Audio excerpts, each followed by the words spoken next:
Welcome to Quality Time with MoreSteam. I am your host, Dan Swartout. Today's guest is Evan Unger, who's been helping organizations figure out how to work together for more than 30 years. He's held leadership roles at Merck and CommonSpirit Health, which was formerly known as Centura Health. And since 1998, Evan's been at Schwartz Associates, where he specializes in collaborative leadership and getting people to stop having terrible meetings. Here's the thing.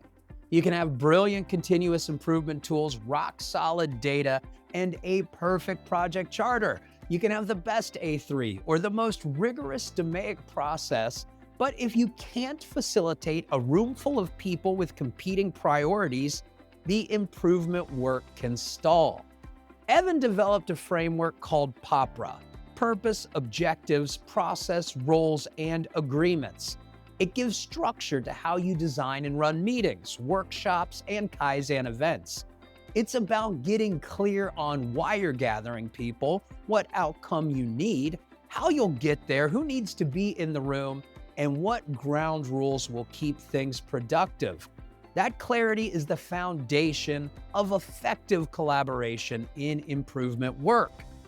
In our conversation that you're just about to hear, we explore Evan's career transitions and what shaped his philosophy on change leadership.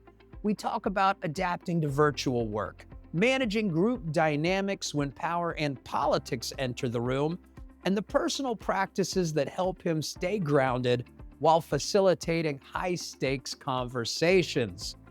This is about the human side of continuous improvement. You know I enjoy that. The facilitation skills, humility, and self-awareness that make technical expertise actually useful. Let's get into it. My conversation with Evan Unger. Today, we are lucky enough to be joined by Evan Unger. Such a long and fascinating career in the lean space. Evan, welcome to the show. Ed, it's great to be here. Thank you, Dan. We are absolutely thrilled to have you on this show. Thank you so much. I'm really looking forward to this conversation and have been for a while. To get us started, can you tell the story of your career journey from Merck to Centura Health to Schwartz Associates, and how those moves, all those moves throughout your long and storied career, shaped the work that you do now? Well, first of all, I'm a little long-winded, Dan, so let me see if I can give you a brief synopsis of that. I got out of business school in, what was it, 89, from your rival. You're at Ohio State, I'm from Michigan, so don't hate me for that. That school up north. Exactly. And I went and worked for Merck, a big pharmaceutical company, and like any company, they had a rotational assignment for MBAs. They liked what I was doing, and they just made up this job, literally made it up. It's called the Director of Change, Leadership, and Development. Fancy title. I had no idea what I was doing. It was a fancy title. I was like, what's the Director of Change, Leadership, and Development do? A new CEO comes on board at Merck, does his assessment, as a new CEO would do, and he's not happy. It's bureaucratic, it's siloed. I'm on this major re-engineering project, and somehow it's like, you got to figure out how to get people to collaborate. And I'm like, figure that out. I just got out of business school 3 years ago. I don't know how to do anything. So I did what any young enterprising person did. I hired an outside consultant. Okay. That's who I work for now, Schwartz Associates. We're this tiny Denver-based consulting firm. What we've done for over 30 years is support small to medium-sized organizations and pieces of bigger organizations in cultural transformation. Now, if I back it up to 93, when the CEO challenges me, what we did was wrap, a set of change leadership skills around this re-engineering project. It went incredibly well, and then we programatized it, and we trained people around the world in this style of leadership we call collaborative leadership. And then in our consulting business, we've always offered this program as a part of larger change efforts, right? And so that's how I got into this field, and I'm not a lean person, continuous improvement person per se, but I end up training so many of those folks because they're being put in positions as change agents of trying to facilitate complex, collaborative Kaizen events, things like that. So that's how I got into the space, and I love it. You mentioned that you are in Denver. I wanted to mention at the top of the show, as we record today's episode. We are on the verge of the weekend with the Denver Broncos hosting their first playoff game in many years against Buffalo. When people hear this, they will know the result of that game. Are you a Broncos fan, Evan? I am a fan. I'm a Jets fan because I grew up on the East Coast, but Okay. unbelievably, I mean, this is coincidental. Less than half an hour ago, I got a text that someone invited me to join them at the game. I was like, really? I can't be that high on your list of people to invite. And so I happen to be going to the game tomorrow. No kidding. And I'm very excited. And I, of course, want the Broncos to win, but if they don't, I love the Bills. I'd love to see the Bills win it all because I still, at my age, still feel bad from what happened to those 4 Super Bowls in a row in my early youth. Oh, we have a big Bills fan here in the office, and sometimes we talk about those 4 in a row. And that was a great ESPN 30 for 30 about the 4 Super Bowls in a row that Buffalo lost.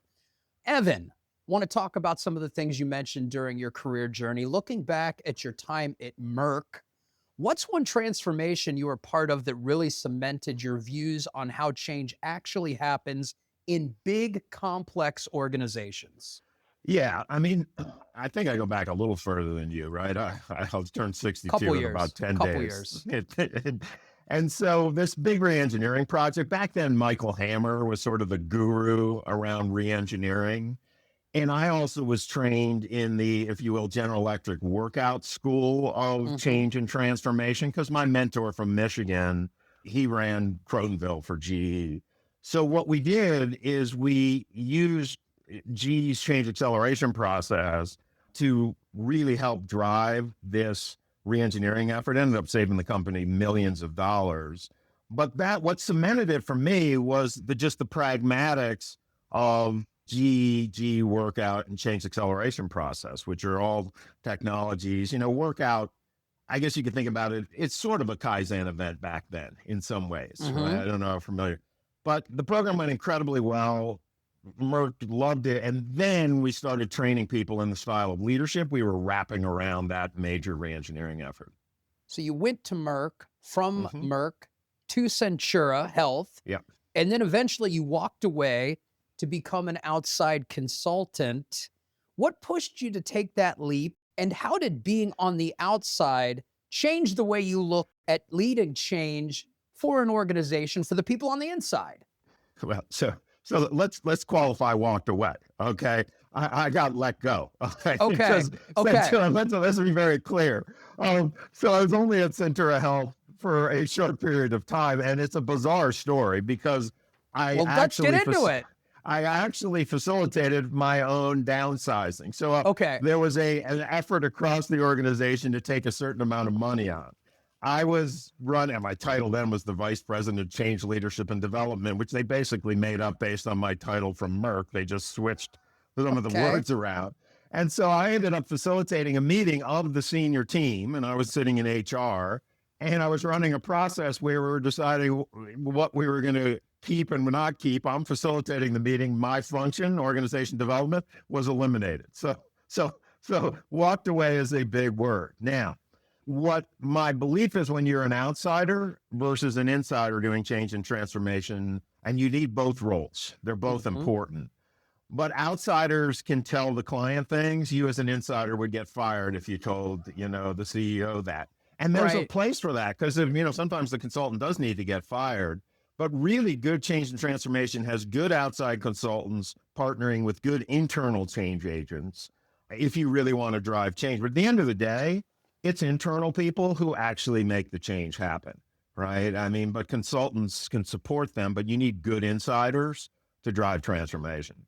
A lot of what you do now is based around the idea of facilitation. Yeah. Facilitation can mean a lot of things in a lot of contexts. Can you describe the context at which you are talking about facilitation and how you work in that field? I generally think about what we're doing not as training people facilitation, but as training them a style of leadership. And you and I in our careers have probably read so many books and articles on leadership, and there's so many different ways to think about it. But one of the simplest ways we might think about our leadership is on a continuum, where on one extreme, I could run an organization or a meeting as the expert, right? And we're paid in our career to be experts, right? If I'm a doctor, I have medical expertise. If I'm a lawyer, I have legal expertise. But as we're asked to start leading other people, projects, programs, direct reports, teams, I go from being an expert to needing to know how to get other experts to collaborate. So the other end of the extreme, which is where we're teaching people, which really is where you need to lead from if you're doing change and transformation, is I could run that same meeting workshop where I am completely neutral. That is, I never tell the group what I think. Let's say we're designing a new strategy, right? Okay. And I'm facilitating a meeting where we're trying to come up with a new strategy. I never tell the group what I think the strategy is. But what I'm an expert in is knowing how to get other people to collaborate. And so facilitation is really the art of helping experts come together, design things, plan things, make the best decision, and get them to buy in. And it's amazing. You can be a great leader and know nothing about what the group is talking about. You could be a great consultant and know nothing what the group is talking about, as long as you have the right experts who do know those things. And that's why if we get back to your external consulting model, it's like our belief always was the experts are in the organization. It's our job to help them design processes and teach them how to facilitate so that they can take and leverage the expertise they have to make the changes they need to be successful. You've been at Schwartz Associates now for what, 27 years? Let's say since 98. So we're 27, 28 years. And for the first 2 decades of that time, you did all of this work in person, correct? Yes, absolutely. There was no WebEx, there was no Microsoft Teams, no live meeting. None of that stuff existed when I started in Merck in '89. None of that existed. Right. And then something happened in 2020 that forced you to move your whole entire business model from being in person to being online. Yeah. What was that change like for you initially? Tell me about how you're thinking about your business in early 2020 when you have no idea what happens next, and what it's like to move from that in-person model to what so many people have had to do now of a much more virtual model. Yeah, and let me back up a little bit because, right, I got out of school in '89, went to work with Merck. We could, the technology was a squawk box. Right. And the reality was a big company back then, they'd spend thousands of dollars to fly, 20 executives into Paris. And I'd facilitate a lot of meetings where we're sitting in the rooms, which means for decades, we're training people how to facilitate meetings where everyone's sitting in the room. Right. Now, WebEx comes along, live meeting, go-to meeting, clients start saying, Evan, we're not flying people around the world the same way. And I started adapting and saying, all right, I got to figure out how to do what I'm doing in these hybrid meetings. But I dabbled in it. In all honesty, I resisted it. It sounded uninteresting. Do I want to train people? But the pandemic hits. Right. That's the something I was talking about in case people were catching on back listening. That's the something I was talking about. Just to make it explicit. Now, the reality is all the work I had evaporated. Whatever that day was in February when the NBA shut down, right? It was like, who was it who tested positive for COVID? One of the NBA players. Was it Rudy Gobert? Was that who it was? That was Rudy Gobert. There we go. It's Rudy Gobert. And so I was in the middle of a workshop running it face-to-face that evening. And it was the second of the 3-day workshop. And all of a sudden, I realized within a week, all of the work I had on the calendar evaporated. Right. Because we're in lockdown. Now, I don't want to sit here and say, I knew exactly what to do. Effectively, I was unemployed for 3 months, 4 months, and I was depressed. I mean, I was like, because I'm a 61-year-old middle-aged white guy, no one's hiring me, right? And I hadn't worked in a big company for decades. I don't even think I was employable in a big company. So after moping around for 6 to 8 weeks, my wife said to me, Evan, you got to figure this out, And I was like, so she was like, you got to work this out. So I meditated and it came to me, and this is just, in the meditation, wait a minute, everything you're doing can be done virtually. There's nothing you're doing that can't be done virtually. And so on the back of a napkin, on a piece of paper, I sit there and I go, okay, what am I going to do now? How do I do this? And I happen to have a consulting colleague who also lost all their work, right? Who said to me, hey, can you design something to train my people how to facilitate in this new world? And I was like, yeah, I guess I can. And so we piloted a program. It was with 4 people, right? And I figured out how to use Mural. I figured out all these things. It went incredibly well. And then I realized I had a business or a product and service to offer people. And I went back to my existing clients. In fact, that client who I was working with when the pandemic hit was my first client who ran the program virtually. But I don't want to say it was easy. And I know a lot of people my age, you know, who got driven out of business by the pandemic. They were closer to retirement and they were like, I don't want to figure this out. But it was a kick in the pants. And I am grateful that the pandemic happened because I was resisting moving in this direction for a long time. And my life is so much better. I don't travel anymore. It is awesome. You mentioned that it wasn't easy. And when we talk about continuous improvement, one of the things we talk about is experimenting and learning from the things that do not work. As you're first moving to this virtual concept, what are some things you found that did not work that you learned from and were able to improve upon? Well, it sounds very simple. One of the things I realized was when you ask questions into the screen, as opposed to asking questions into a room of people, it's a very different thing. And so what I stumbled on, and I just bumbled into this actually in a meeting I was facilitating, was the chat function gets used in many ways that if we were in a room, the same people talk. Right?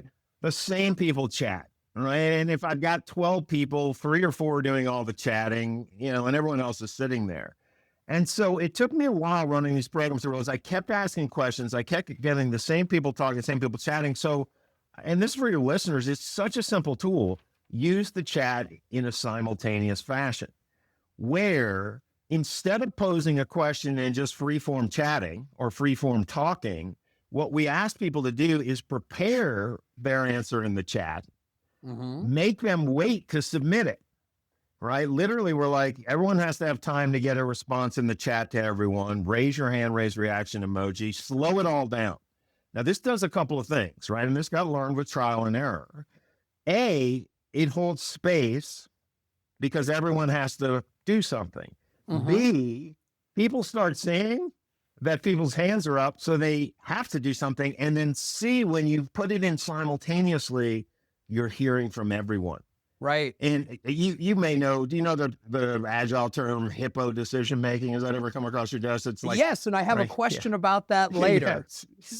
So it balances the HIPPO domination, the senior people domination of the meeting. It is the simplest tools. I encourage your listeners, just have people chat things simultaneously. So that's one of the things I experimented with.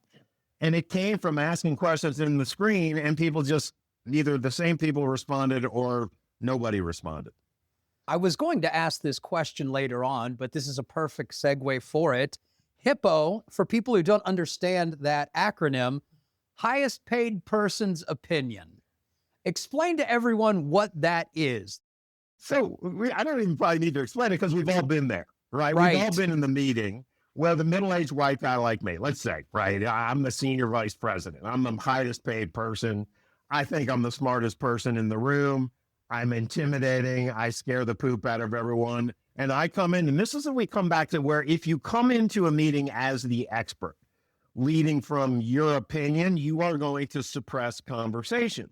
So what often happens is the less enlightened, the less mindful senior people, they don't realize just the nature of hierarchy, them having political power and authority over you, is going to suppress conversation.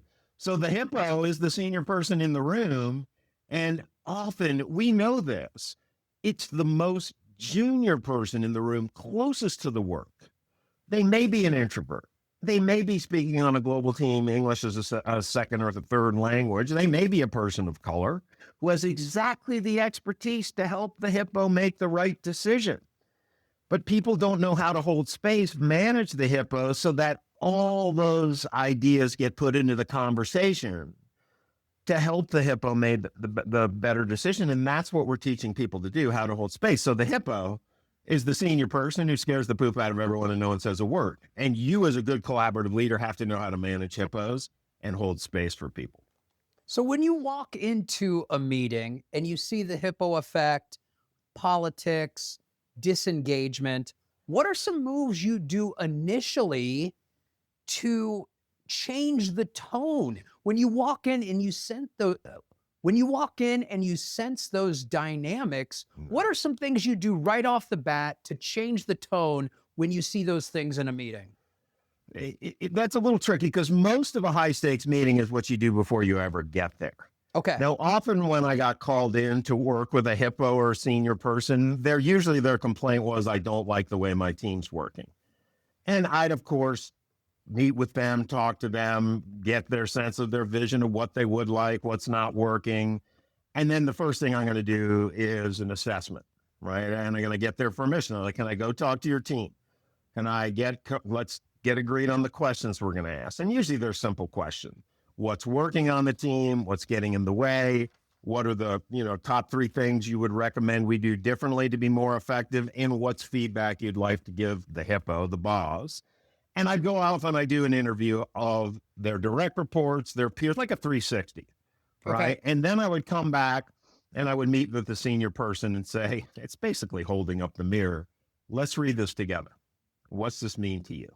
Because the truth of the matter is, an organization or a team is only going to go as far as the senior person, and I use the HIPPO term lovingly, but the senior person is willing to change themselves. So if they want to drive change in their team or organization, they've got to hold up the mirror because they're usually the one who's sometimes holding back the change. Now, that's the first thing. So that's consulting work, right? That's the work you're doing. I wouldn't go into a high stakes meeting having not gotten the HIPPO aligned on why they're doing things, what they're doing, and how. Because once you're in the meeting, if I don't have any sort of contract with that senior person, it's very hard to make changes, and we can't surprise the HIPPO. So it's really the good consulting is helping get the HIPPO aligned before we ever get to the meeting. Now, once we're in the meeting, right, things like simultaneous chat can change the dynamic of the meeting. But I don't want to minimize really running a high stakes meeting. The work is everything you did before you ever got there. Got it. One of the things we've talked about on the show a lot is a leader who is humble, who shows humility, the characteristic of leadership of acknowledging what you don't know. Yes. How often do you, when you're dealing with these senior leaders, how often do you find individuals who are open to that humility? And how often do you find that they're like, I'm an expert. That's why I get paid this much money, because I know what I know. So why are you trying to change that? I would say more often than not, leaders are promoted because of their expertise, right? And they aren't promoted because they're as good at collaborating with others. They're promoting as experts. So I would say often I was looking for leaders who had that humility, because I think that's probably one of the core values is understanding I only can know so much. Right. And that's part of what that 360 feedback is about, is closing blind spots. Now, if a leader isn't humble, right, I don't think you can change them. Right? If they're not curious, right, you're not going to change them. So always you were looking for clients who had enough humility, enough curiosity that they were willing to have someone hold up the mirror and say, look, boss, the problem is not the team. Much of this is coming from you and your leadership style, and have the humility to be like, I got to make some changes in how I engage the group. But I would say it's rare to find a leader who has that kind of humility and curiosity. And when you find them, you want them as a client because they're the ones you want to work with, right? They actually are going to lead change, and you cannot lead change if you are not humble.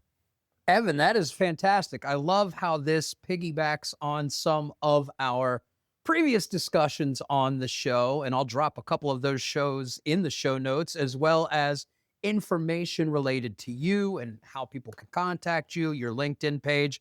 Now, we jumped ahead because of you mentioning HIPPO and the HIPPO effect. We jumped ahead, so I'm going to jump back to some of the questions I wanted to ask you a little earlier as we're talking about the virtual mindset, collaboration in a virtual world. When you got started in this field and you graduated from that school up north in 1989 with an MBA, as you got started in this field, there wasn't, like you mentioned, there wasn't email and there wasn't WebEx and there wasn't Skype, which there isn't Skype now, and there wasn't Zoom.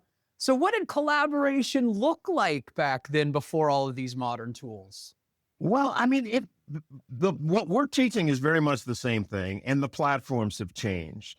So back then, what it looked like is we'd be in a room together, right? Doing the type of thing, Kaizen events. We'd be working on the wall with big Post-it notes. We'd be doing things like sticky dot voting. We'd be using flip charts, right? So we'd be doing exactly what we're doing today, right? Where we're using whiteboards, whether it's Miro, Mural, Lucid Spark, or the pretty ineffective one that's built into Microsoft Teams. So it didn't look different process-wise. What we were teaching, the form of it, though, was very different because there was no, as I said, the squawk box was the technology. We had faxes, right? One of the most important functions communication-wise in a big company back then in 89 was the mailroom. Yes. Right? And so you had the mail person go around desk to desk to desk, and we'd have all these things in these little manila envelopes, and they take things and they get distributed. Somehow they ended over in France. You had no idea. It was insane.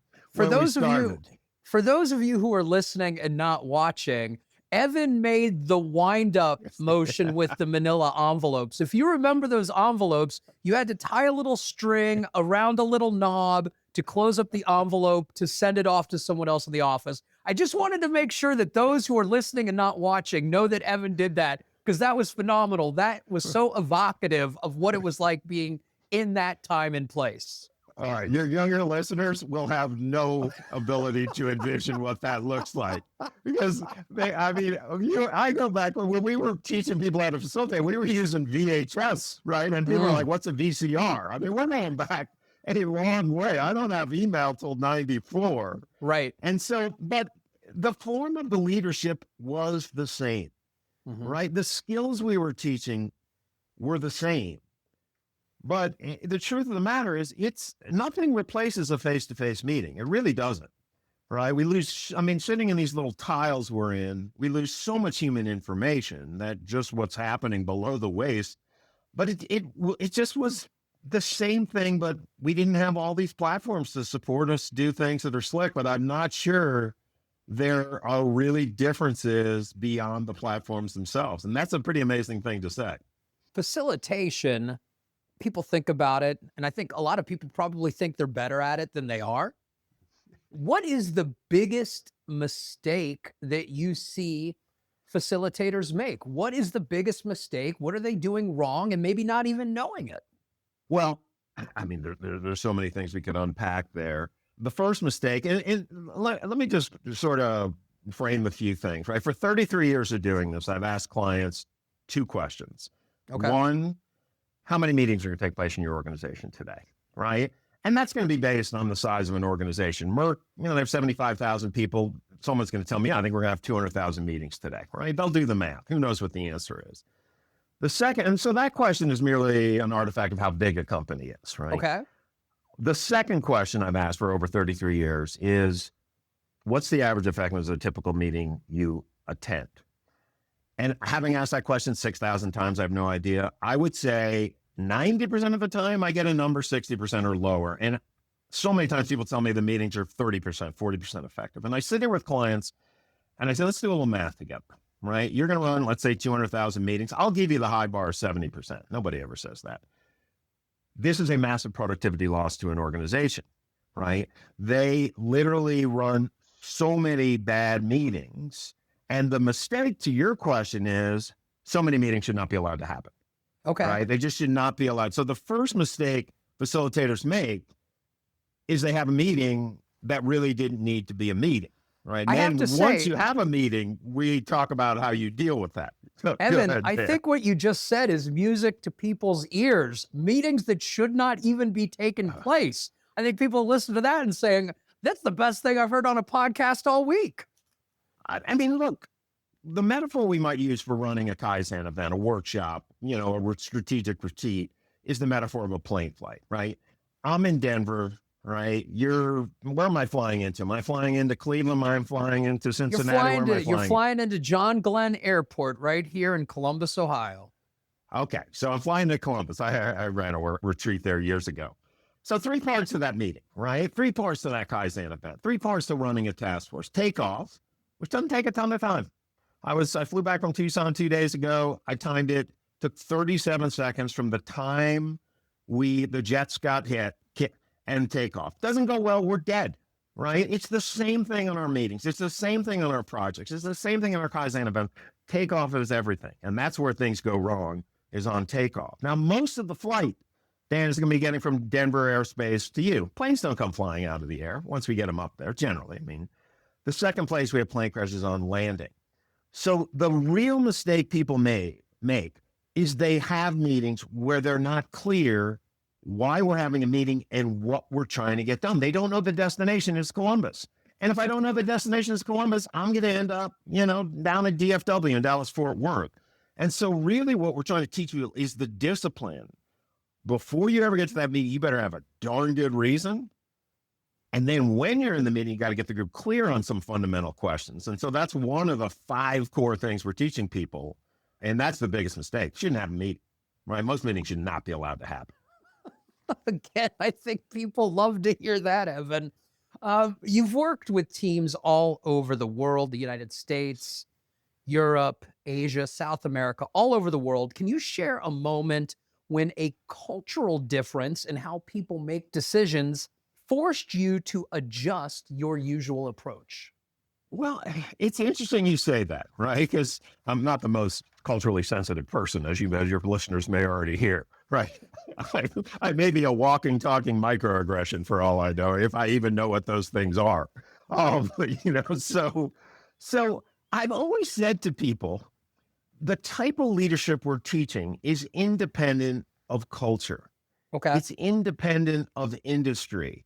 It's independent of your technical background, right? Because I've trained people in China, Russia, the Ukraine, all over Western Europe, all over South America, and of course, all over North America.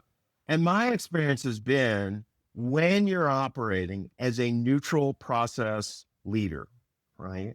Where you're teaching them how to get groups to step up and take decisions, those leadership skills are transferable. Now, when you're working with people in the Far East, let's just take Japan there are cultural things about saving face, right? And they have very different styles, but the leadership style of knowing how to have all people engage is universal, right? It is universal, whether I'm working in financial services or big pharma or a small nonprofit or a school system. I still have people, I still have to get them to collaborate and make decisions. Whether I'm working in Japan or Russia or the US, doesn't matter. I still have people, I have to get them to agree. And, it doesn't really matter, but there are subtleties, especially working in the Far East, where you can't be an ugly American. I think one of the things that doesn't work is deciding for the group, right? Especially in those cultures, you just can't come in. I mean, there's Americans really sometimes struggle working in those cultures, but the leadership style is still the same mindset. My job is to help a group of smart people make the best decision, get them to buy in. And that's what we're teaching them. And it is portable around the world. Evan, we've talked a lot about your MBA from that school up north. Your undergrad degree was from Duke. And actually, don't hate me. Yeah, double hater. Basketball and football. You've got all the bases covered. Your undergrad at Duke, actually 2 degrees, both psychology and economics. How do those 2 lenses, so to speak, psychology, economics, how does that factor into your work today? Whether it's how you think about payoffs from meetings, incentives, the way the groups resist change, psychology, economics. How does that factor in? Let's be honest. I don't know about you, but I had a little too much fun in college. So when I went to Duke, I would say I spent more time having fun than studying. Okay, so I want to be real clear, right? I always want to be honest. Almost failed out, but I did just manage to get my way through there. You had to do all right to go to Michigan to get an MBA. So had they, luckily they just went on test score. Had they interviewed me, I would have never gotten in. I mean, that's the honest truth. I was a hot mess back then. Okay. But look, psychology is the human dimension, economics, the commercial dimension. And anyways, that's what business is. That's what facilitation is. I'm trying to help people execute business. Then when I went to business school, I got a degree in organization behavior, which again blends those two things. But, I want to be careful. In many ways, certainly MBA is credentialing. You learn things that really work in the real world. Okay. College, university are helpful to broaden your mind for teaching you styles of thinking and for having fun. But basically that's where my passion was, is sort of the intersection of people and business. And that's what I've done throughout my career. But I don't want to say anything I learned at Duke. I probably had less brain cells coming out of Duke than I had going in. I'm pretty sure that's a safe bet. Nowadays, when people talk about lost brain cells and Duke, they're probably talking about how the public reacted on March 28th, 1992, when Christian Laettner made the shot against Kentucky. That was quite a night for a lot of Kentucky fans, a lot of Duke fans as well, and for college basketball fans all across the country. I think I'm going to go find that highlight on YouTube while you listen to this short break. MoreSteam's enterprise process improvement platform includes the tools, training, and software you need to transform your organization into a problem-solving powerhouse. Join the ranks of Fortune 500 companies that trust MoreSteam for their enterprise process improvement. Visit MoreSteam.com to learn more. Also, I want to take just a moment to thank you for listening to Quality Time with MoreSteam. You can email the show at qualitytime@moresteam.com. And if you're enjoying the show, please leave a rating or review on your favorite podcast service. And now back to my conversation with Evan Unger. You mentioned earlier meditation, and you have quite a history with meditation, quite an interesting approach to that. Could you tell us a little bit about that and how sometimes you even had some silent meditations that have gone on for more than a week, right? Yeah. And again, I always don't want to overrepresent. I'm not a good meditator. Good meditators meditate every single day. Now, just like with everything, I used meditation as detox, which is not the right way to use meditation. Now, in my early youth, right, I struggled in being fully transparent with some seasonal affect disorder and depression, and that's how I got into meditation.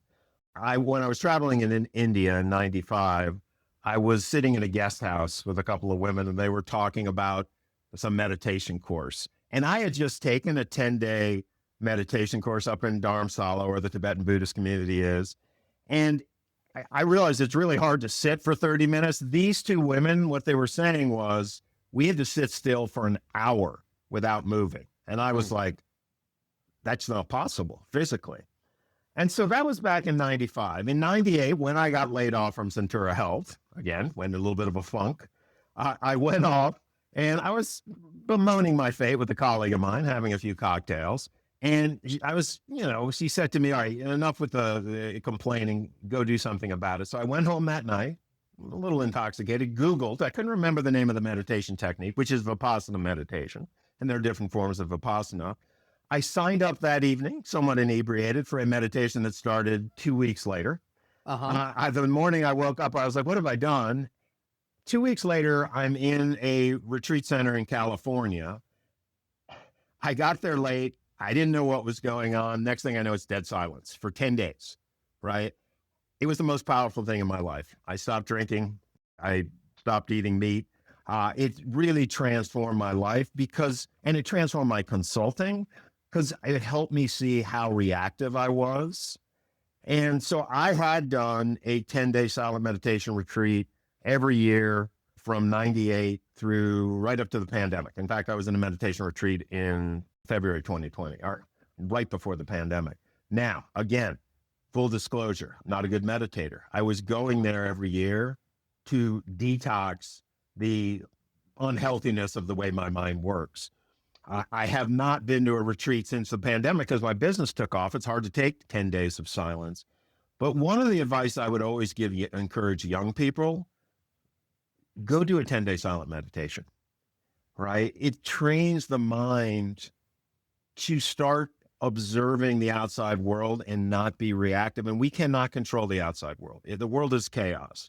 But what we can control is our own reaction to the things helping around us. And for any young person, any person, go do a 10-day silent meditation. Now, it may be the most physically painful thing you ever do in your life, but it can change your life. And it changed mine. And you know, I've had on my to-do list, I got to get that back and do another 10-day meditation.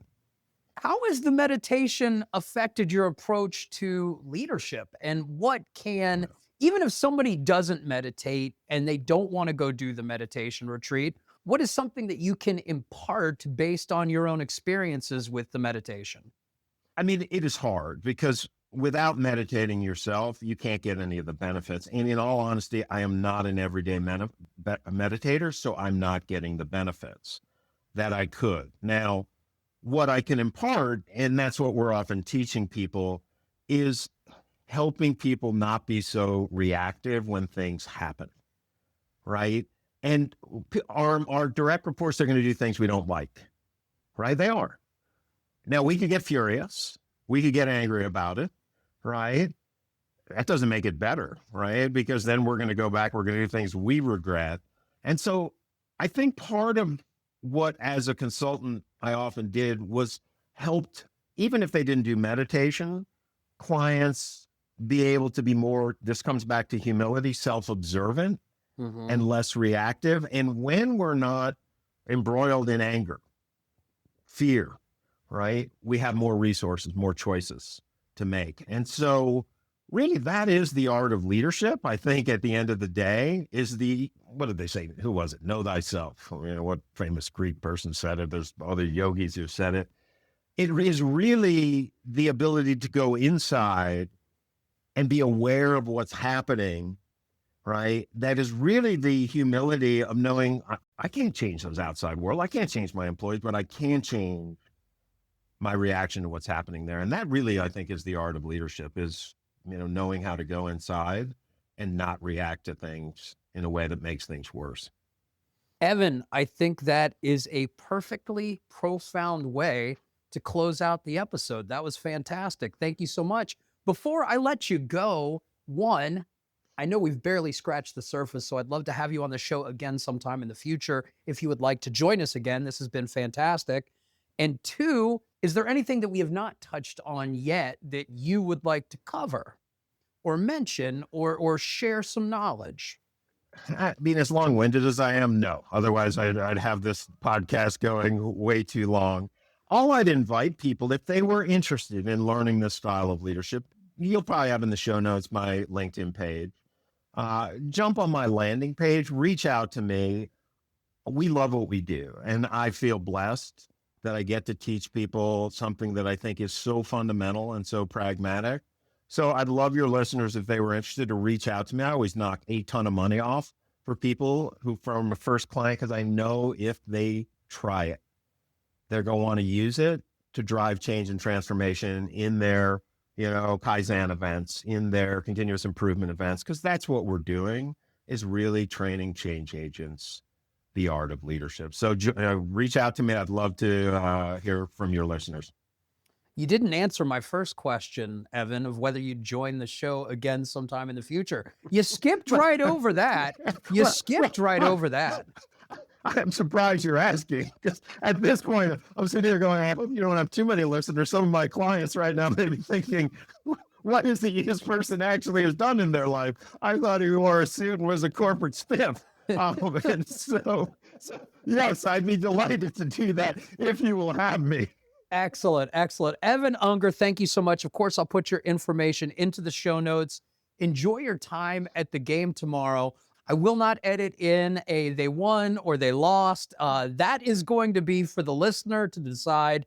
And you fit in perfectly as a guest because on the show in the past, we've had discussions about classic TV. We hit that today. Discussions about college rivalries. We hit that today. Discussions about football. We hit that today. All things that are near and dear to me. And of course, we touched upon leadership, continuous improvement, which is the main focus of the show. But because I'm the host, occasionally these other tangents weave their way in. And you were able to bring that all phenomenally today. Evan Unger, thank you so much for joining us. I really appreciate you being on the show. This has been a tremendous conversation. I always like to have a show that's fun on top of being informational. And I think we nailed that today. This has been great, Evan. It's been my pleasure, Dan. Thanks for having me on. Thank you so much. We'll be back in 2 weeks with another episode of Quality Time with MoreSteam. Thanks again.